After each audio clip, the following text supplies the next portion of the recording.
रिलायंस जिस हिसाब से आज ये गिरा है 2000 के लेवल को तोड़ा है, तो वहाँ पे मैं कुछ चीज़ें दिखाऊंगा तो बहुत इंटरेस्टिंग होगी और लोगों को अभी भी लग रहा है कि इस लेवल पे ये जो है और इतना अच्छा तरीके से एक्यूमुलेट हो रहा था, इसे ऊपर की तरफ जाना चाहिए एज ए टेक्निकल के हिसाब से।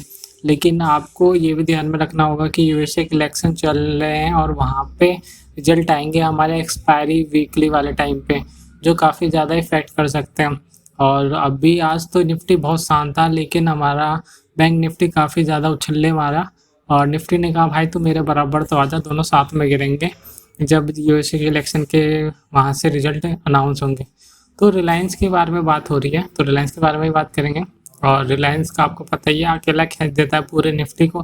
अगर ये आज ये नहीं गिरता तो हमारा निफ्टी भी अच्छे खासे पॉइंट से ऊपर की साइड में होता। लेकिन आज जो निफ्टी 2019 के लेवल को भी तोड़ा है, यहाँ पे परेशानी बढ़ा देता है इन लोगों के लिए। अब मैं दिखा देता हूँ, ये जो पोजीशन जो बना के बैठे हैं अपने 1800 वालों के लिए भी खतरा आ सकता है कहीं ना कहीं। जैसे कि आप देख रहे होंगे यहाँ पे 23 लाख जो शेयर है ऑप्शन सेलर यहाँ पे अपना पोजीशन बना के बैठे हैं, और जिन्होंने 1900 में बनाया उनकी तो हालत पतली हो रही है। वहीं पे अगर आज देखेंगे अगर कॉल राइटिंग, तो यहाँ पे 14 लाख शेयर आज ही के दिन में हुए हैं। ये तुरंत आगे बढ़ जाते हैं, जैसे इन्हें कोई लेवल टूटते हुए दिखते हैं वहाँ पे चुपचाप आगे बढ़ जाते हैं। या हम यहाँ से कॉल राइटिंग करेंगे और पैसे को जीरो करेंगे इनका, ठीक है। अब देखते हैं इन दोनों में से विनर कौन होता है। लेकिन अभी जो पोजीशन ये है कि ये भी कुछ एफर्ट तो मारेंगे, क्योंकि अभी पूरा मंथ पड़ा हुआ है और ये भी चाहेंगे कि ये 1900 के लेवल के ऊपर ही रहे, तभी ये बच सकते हैं, सर्वाइव कर सकते हैं। वहीं अगर मैं 2000 के लेवल को भी दिखाऊं तो यहाँ पे 20 लाख राइटर बैठे पड़े हैं, पुट राइटर। वो भी सोचेंगे यार मैं तो 2000 से ऊपर खींच के ले जाऊँ। तो देखते हैं कौन जीतता है इस लड़ाई में। लेकिन हम कुछ अंजम्पशन लगाते हैं कि इस लड़ाई में कौन ज़्यादा जीत सकता है। यहाँ पे देखिए आज ही के दिन 31 लाख के आसपास बैठ चुके हैं। चुपचाप थे ये लोग, आज ही के दिन में आगे बैठे, यहाँ पे बैठ गए 2000 के लेवल पे आके, फिर यहाँ पे बैठ गए 1900 के लेवल पे। अब 1800 तोड़ेगा, देख लो 1800 का मैं दिखा देता हूँ। अभी कोई नहीं बैठा है यहाँ पे चुपचाप, जैसे ही ये 1800 को भी तोड़ेगा यहाँ पे फिक्र मत करिए, उतना तो लेवल नहीं जाना चाहिए। और देखते हैं कहाँ पे इसके सपोर्ट रेजिस्टेंस बनते हैं और फिर इसके फाइनेंशियल के बारे में बात करेंगे। और चलो पहले मैं उसके बारे में ही बता दूँ कि ये आज इतना ज़्यादा क्यों गिरा है। और जैसे कि आपको पता होगा इन्होंने सितंबर के अपने क्वार्टर रिजल्ट अपने दिखाए हैं और वो अगेंस्ट है जून क्वार्टर के हिसाब से, तो वो कम आते हुए दिख रहे हैं। वहीं हमारे मुकेश अंबानी जी को 5 बिलियन का लॉस हो गया है।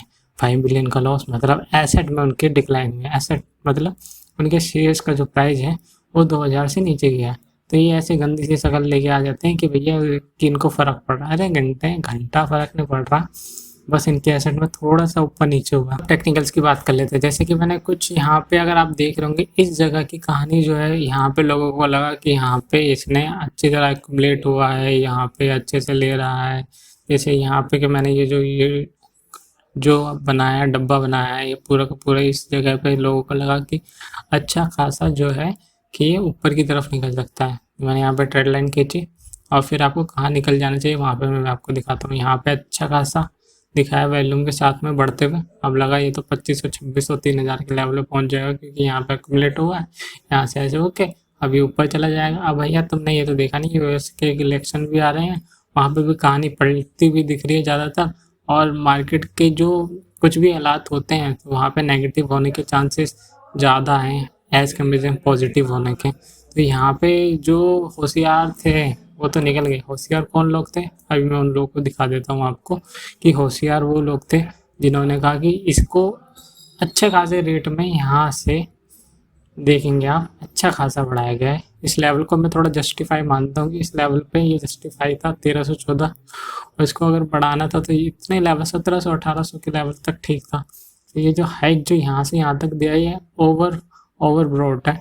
और इस पोजीशन में जिन्होंने प्रॉफिट बुक करा है वो बहुत ही समझदार लोग हैं। तो समझदार लोगों में कौन आते हैं मैं आपको दिखा देता हूँ। समझदार लोगों में हमारे यहाँ म्यूचुअल फंड वाले, उन्होंने अपने थोड़े अपना प्रॉफिट बुक कर लिया इसमें। चलो कह रहे थोड़ा प्रॉफिट बुक मैं कर लूँ, वही एफ ने बढ़ा लिया। और हमारी पब्लिक भी थोड़ी समझदार थे तो उन्होंने भी प्रॉफिट बुक किया यहाँ पे। तो अच्छा ये करेक्शन आना भी चाहिए था, क्योंकि यहाँ पे 2000 के लेवल पर काफ़ी डेंजर था। और यहाँ पे अगर लेके लोग फंस जाते तो उनको देखिए कम से कम 400 या 500 पॉइंट का नुकसान होता। और अगर अब मैं बात कर लूँ कि अभी किस पोजीशन पे से लेना बनता है, तो देखिए मैंने यहाँ से यहाँ तक का लगाया है कि ये अगर यहाँ से यहाँ तक इतना गिरा है तो इसका अगर 50% भी गिरता है अगर इस जगह पे, तो ये कुछ 1600 के लेवल पे या 1700 के लेवल्स पे आके अगर हमें अच्छा खासा रेट दे देता है तो हम यहाँ पे और बाइंग कर सकते हैं, क्योंकि यहाँ पे थोड़ा जस्टिफाई हो रहा है।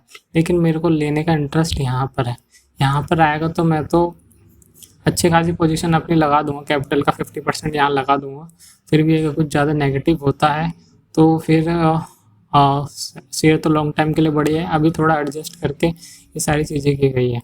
मुझे तो कभी कभी लगता है कि अंबानी साहब खुद ही ऑपरेटर बन के बैठ जाते हैं। और देखिए यहाँ पे बैठ कर अच्छा टेक्निकल बना के मैं यहाँ से शेयर को लगेगा लोग ऊपर की तरफ में यहाँ पे एक बड़ी कैंडल दे देता हूँ और यहाँ पे लोग ट्रैप होके तो मैं अपना पैसा प्रॉफिट बुक कर लूँगा।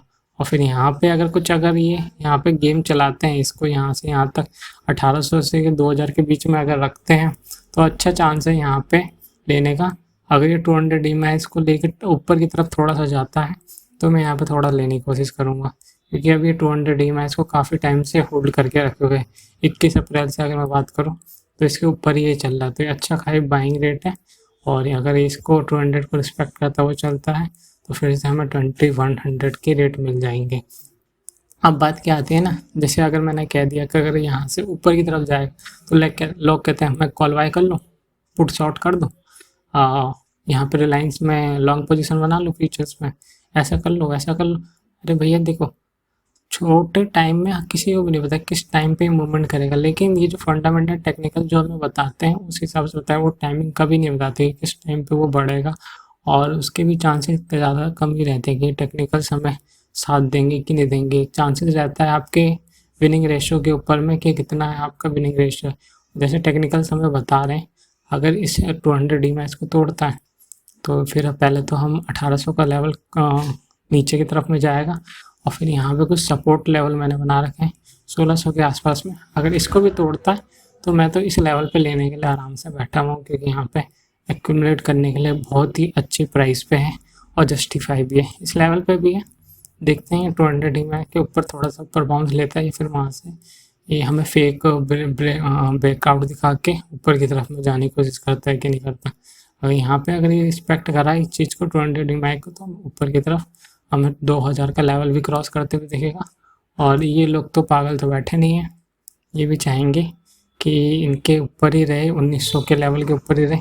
इन्होंने पोजीशन बनाई है, ये दोनों फाइट मारेंगे, कॉल राइटर और पुट फाइटर, अपने अपने प्राइस के आसपास लाने की, कि वो अच्छे खासे प्राइस में निकल सके। आप लोगों का सवाल ये होगा कि भैया आप मुझे बताएं यहाँ से ऊपर जाएगा कि नीचे जाएगा, मैं उस हिसाब से कॉल राइटिंग करूँ या पुट राइटिंग करूँ, कॉल पुट बाय करूँ या लॉन्ग पोजीशन या शॉर्ट पोजीशन। देखिए अब मैं बता दूँ आपको, देखिए ये जो बड़ी कैंडल बनी है अभी जो इस वीक जो जाएगा ये बहुत ही ख़तरनाक हो सकता है। तो इसमें मेरी ज़्यादातर परसेंटेज जो मेरे शॉर्ट की तरफ में ही है, क्योंकि अभी देखिए निफ्टी जिस पोजीशन में आपको दिख रहा है इस टाइम पे, निफ्टी बिल्कुल ही स्टेबल है।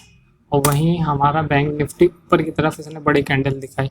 ये उन लोगों के लिए ज़्यादा कंफ्यूजिंग हो गई, वो सोच रहे कि निफ्टी अगर स्टेबल है तो हमारा निफ्टी बैंक भी हमारा गिर सकता है। लेकिन आप लोगों को नहीं पता, जिस हिसाब से निफ्टी हमारा बढ़ा है उस हिसाब से हमारा बैंक निफ्टी नहीं बढ़ा है। ये कुछ ऊपरी लेवल्स पे है और वहीं पे हमारा जो बैंक निफ्टी उस लेवल के आसपास भी नहीं है। अगर मैं जस्टिफाई की बात करूं लेवल्स की, तो उसे 28,000 के लेवल के आसपास होना चाहिए जिस हिसाब से होना चाहिए, लेकिन अभी 25,000 ही क्रॉस नहीं करना। 25,000 से बार बार वो बैक ले रहा है, यहीं से रेजिस्टेंस उसका बनता चला जा रहा बार बार।